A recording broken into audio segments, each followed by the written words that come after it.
Hi friends, happy morning. இது all to all சேனல்லேருந்து பேசுகிறேன். இன்றைக்கி ஒரு நுங்கு சர்பத் ஒன்று செய்ய சொல்லித்தரேன். பாருங்கள், நுங்கு ஐஸ் ஆப்பிள்னுவாங்க. நுங்கு இப்படி இருக்கும். எல்லாருக்கும் தமிழ்நாட்டில் உள்ளவங்களுக்கு எல்லாருக்கும் தெரிஞ்சிருக்கும்.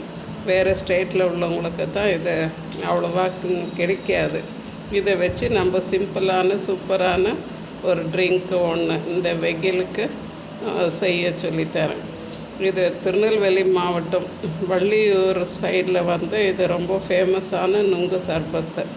அப்படி கன்னியாகுமரி நாகர்கோவில் போகிறவங்க எல்லோரும் கண்டிப்பாக இதை குடிச்சிட்டு தான் போவாங்க. அவ்வளோ ஃபேமஸாக இருக்கும். அந்த கடையும் ஒரு குட்டி கடையாக இருக்கும். பட் அவ்வளோ ரஷ்ஷாக இருக்கும், அவ்வளோ டேஸ்டியாகவும் இருக்கும்.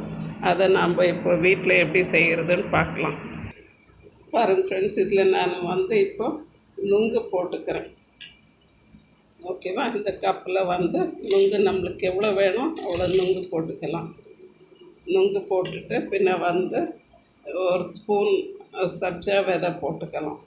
நுங்கும் நல்லா குளிர்ச்சி. பின்ன சப்ஜா விதையும் பார்த்திங்கன்னாக்கா உடம்புக்கு நல்லா குளிர்ச்சி கொடுக்கும் இந்த வெயிலுக்கு. பின்ன கொஞ்சம் லைம் புழிஞ்சிடலாம்.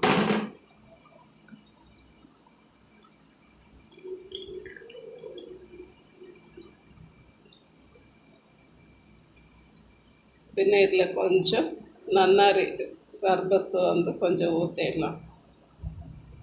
நன்னாரிக்கு ஊற்றினாலும் ஓகே, இல்லை ரோப்ஸை ஊற்றினாலும் ஓகே. நம்மளுடைய சாய்ஸ் தான் அது. உங்களுக்கு எவ்வளோ ஸ்வீட்னஸ் வேணுமோ அவ்வளோ அந்த நன்னாரி ஊற்றிக்கணும். பின்ன இதில் கோல்டு வாட்டர் ஊற்றுறோம். இவ்வளோ தான் நம்மளுடைய சர்பத்து ரெடி ஆகிடுச்சு. இது ரொம்ப ஃபேமஸான ஒரு சர்பத். எல்லோரும் ஈஸியாக வீட்லேயே செஞ்சு குடிச்சு ஹெல்த்தியாக இருங்க, ஹாப்பியாக இருங்க. தேங்க்யூ ஃபார் வாட்சிங் ஃப்ரெண்ட்ஸ். இது நுங்கு சர்பத். நீங்கள் எல்லோரும் ஷேர் பண்ணுங்கள், சப்ஸ்கிரைப் பண்ணுங்கள், மறக்காமல் லைக் பண்ணுங்கள். தேங்க்யூ ஃபார் வாட்சிங். இது ஆல் டு ஆல் சேனல்லேருந்து பேசுகிறேன். Thank you friends.